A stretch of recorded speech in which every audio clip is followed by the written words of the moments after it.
Good evening and welcome to Hello, It's Us. Hello, It's Us is dedicated to educating the general public about issues that are important to the disability community. And we believe that as we do so, you, the viewers, will recognize that those issues are not just important to the disability community, but to all of us, because people with disabilities are a central fabric of the community at large. Hello, It's Us is brought to you through a collaboration between the University of Iowa Center for Disabilities and Development, Uptown Bill's Coffee Shop, and our good friends here at Public Access Television. My name is Mike Hoenig, and I serve as one of the co-hosts for Hello, It's Us. I am employed as a program coordinator at the Center for Disabilities and Development. Keith? My dad's here to be the other co-host. I'm retired. And I'm writing a book. We're still waiting to get that book going here. Yes. Do you have a working title? Yes, really, through the years. I think that might be taken.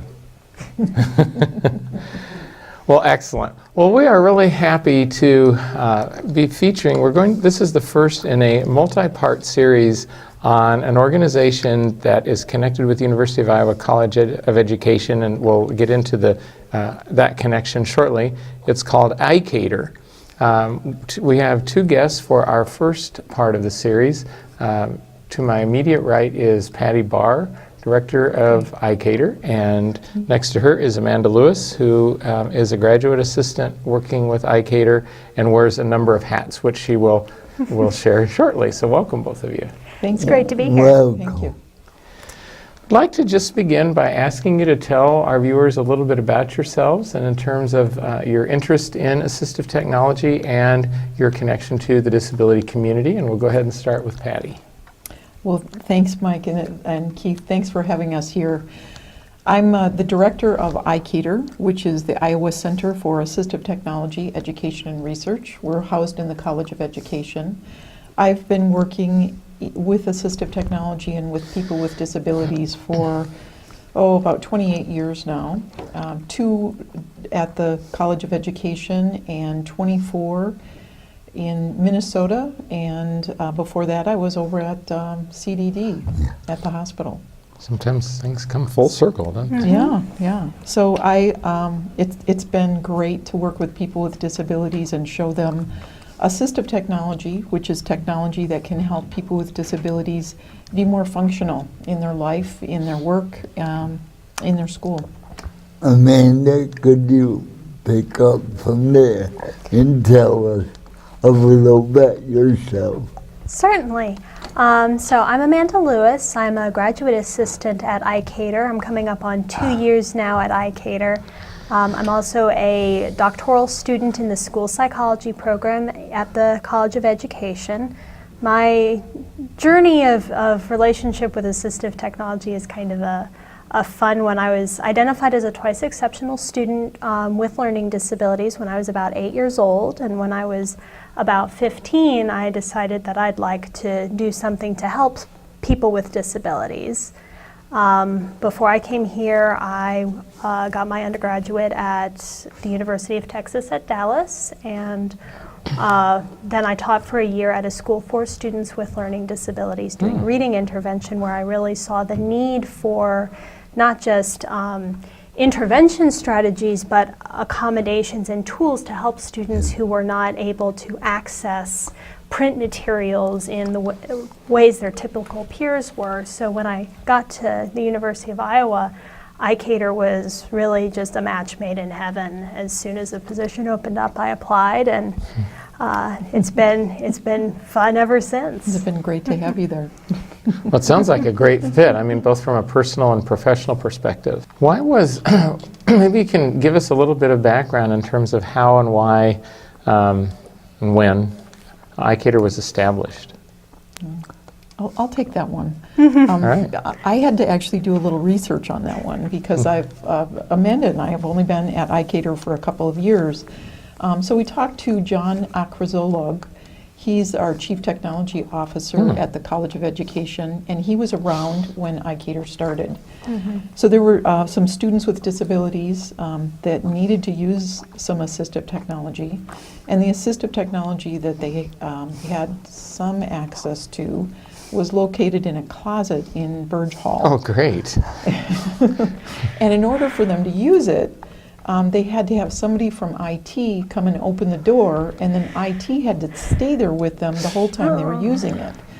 So students thought, well, you know, wouldn't it be nice if we could be in a lab just like everybody else? And they had heard about some of the people over at the College of Education being innovative and open to changing things. So they approached the dean of the College of Education, and the dean approached John Akrazolog, and he said, well, of course, we should have our lab open to everyone, and he was influential in helping to move the equipment from Burge Hall into the lab in the College of Education.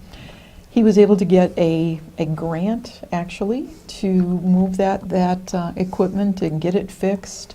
He got support from then Senator Harkin and Senator Grassley in order to convince people that that was needed. So it's kind of a fun story. And of course, John is still at the College of Education, and he was a strong supporter 12 years ago when ICATER started, and he's still a strong supporter of ICATER. So thanks, John. Yeah. Specifically, why was linguist chosen as the main area for ICATER? I think it was really because of John's passion for inclusion and his forward thinking, and figuring that, you know, this is the way it should be. And since the College of Education is housed in the Linguist Center, that was the place to be. Now, clarify, are the services only available to students within the College of Ed, or are those services open to students across campus and across disciplines? We serve the entire university to an extent, but we do offer some additional special services through funding through the College of Ed, right, Patti? Great. And we've had people from different departments come to ICATER. You know, we've got some equipment that people can try. So most of the time we are, kind of our primary purpose is to teach pre-service teachers about technology to keep people with disabilities, students with disabilities from the K-12 environment, to teach them about technology that's going to keep those students with disabilities, as well as students that are struggling, to keep them in the general education classroom so that they can have access to the general education curriculum. And promote their learning and their demonstration of their learning in different ways. So the technology would be supporting students, university students who are planning to work with that population? Is that what you're saying? Did I understand that correctly? That's true. But then, because we have this equipment, people with disabilities also make their way to us. And people of all ages, which is, that's the fun part of the job, is working with people with disabilities directly.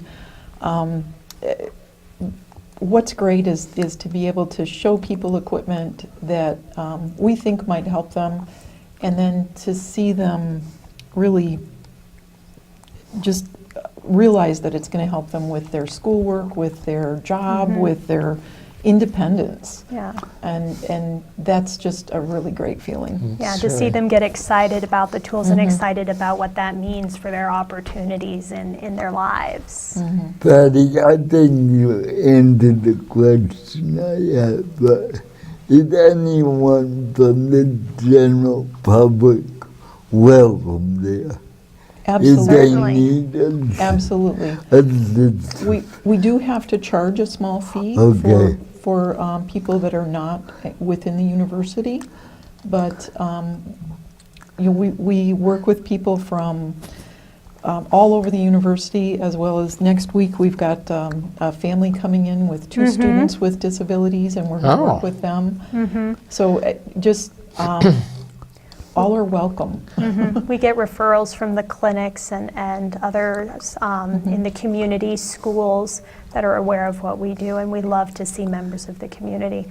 We've also lately had a few students, including a few of my fellow graduate students, come by interested in doing research on assistive technology and what that can mean for student outcomes. So I think that's another exciting branch of what we do, is working with researchers to help them articulate the possibilities for assistive technology. So what would that look like? Would some of the equipment that you currently have maybe go on loan to a classroom or something like that? Or maybe the equipment would be purchased by the school or the family? Or are you still in sort of the planning pieces of We've that? got lots of ideas. We've got lots of ideas. I know that there's one graduate student who is looking into different reading apps, so tools to help with reading fluency for elementary school students, and she wasn't sure which one she wanted to study.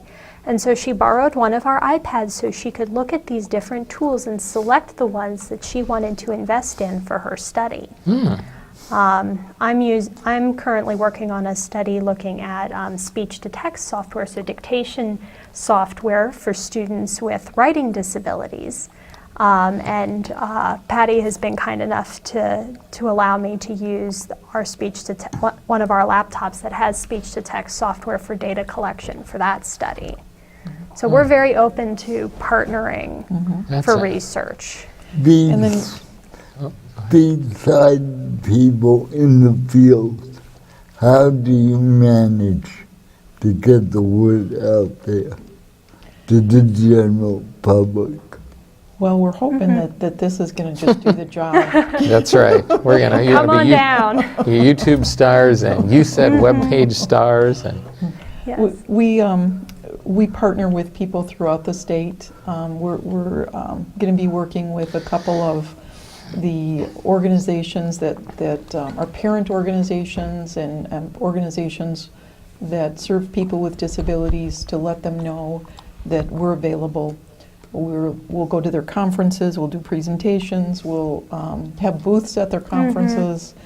Lots of different, we've got some social media. Yes, find Amanda us on does a lot Facebook, with- Twitter, Pinterest, YouTube, whatever you follow, we're there. Yes, We're yes. pumping out lots of great content constantly, tips every day. There'll be something that's right for you. Webinars every week. really, Yeah, so a We need lot of to- content. We're hoping that there will be links to all of that on our website. there are. We had a question about services, but I think, as we are discussing this, I think it would be interesting to talk.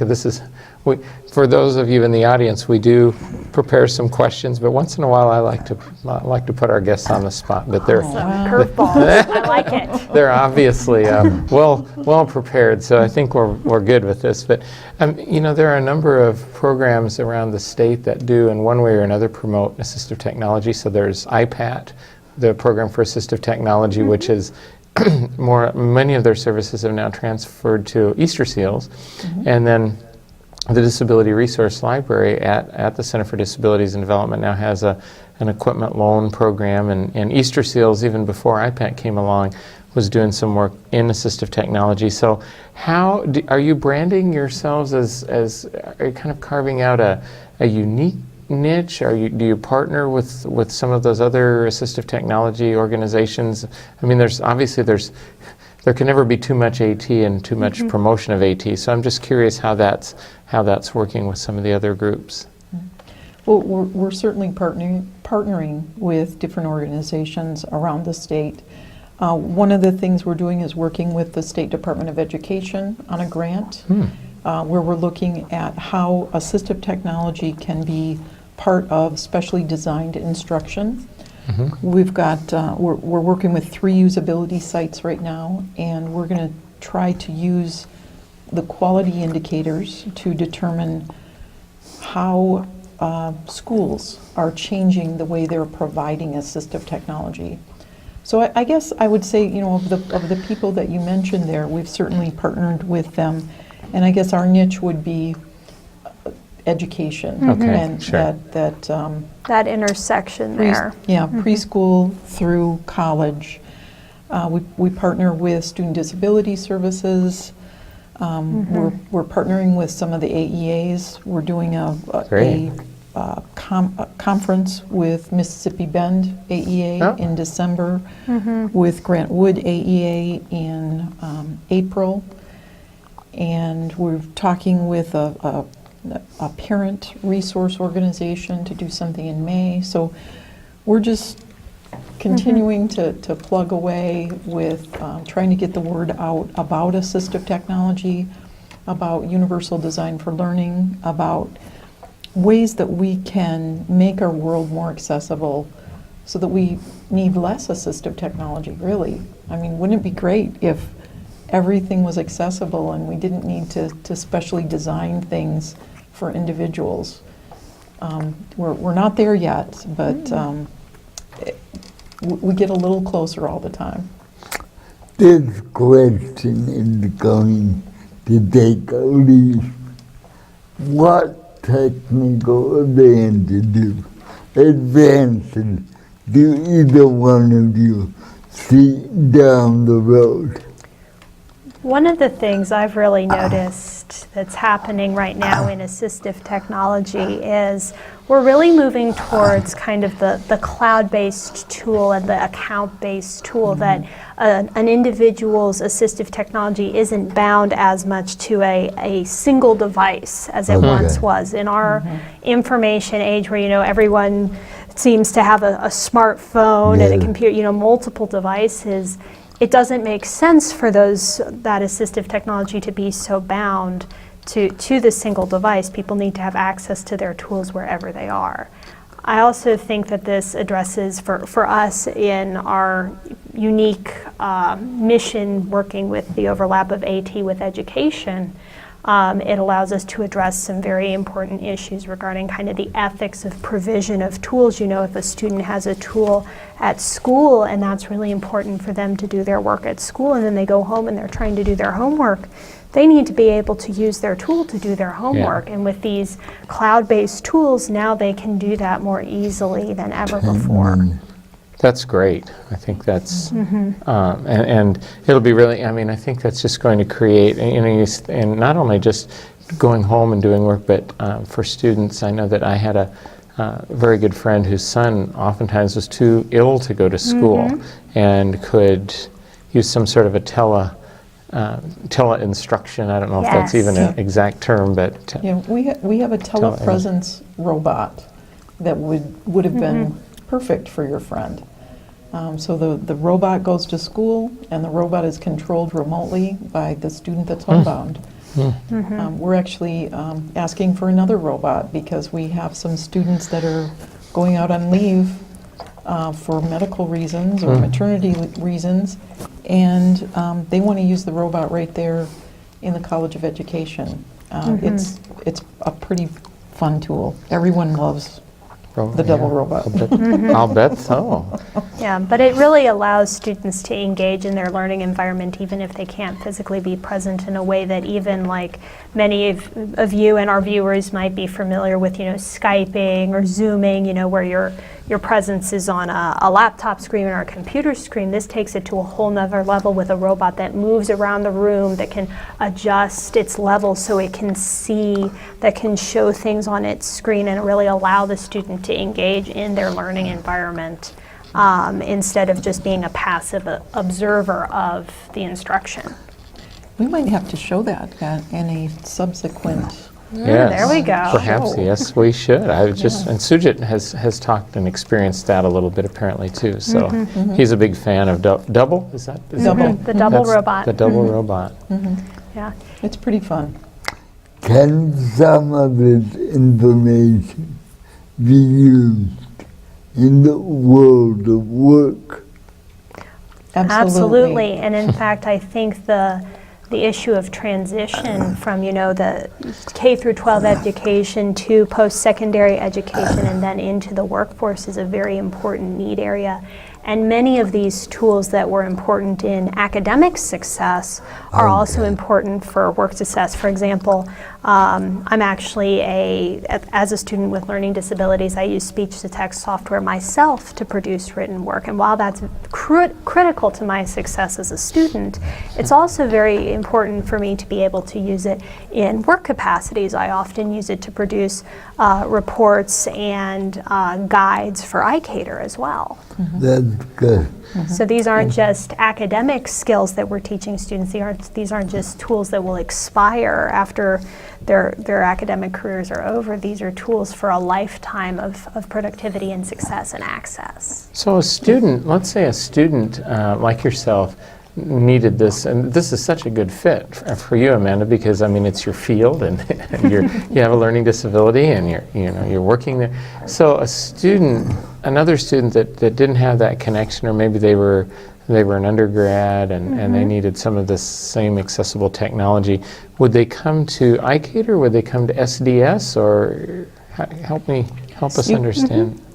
I would say students come to us from many different avenues. We have students referred to us through SDS, where they approach SDS first to receive services, and SDS recommends that they come talk to us. We have students come to us directly. Maybe they've heard about us in some other way and they want to talk to us about what's available to them. We also will refer them to SDS too to get other types of service. So it's a really nice synergistic relationship that we have with different centers all over campus. We've worked with vocational rehab, with faculty. And staff disability services.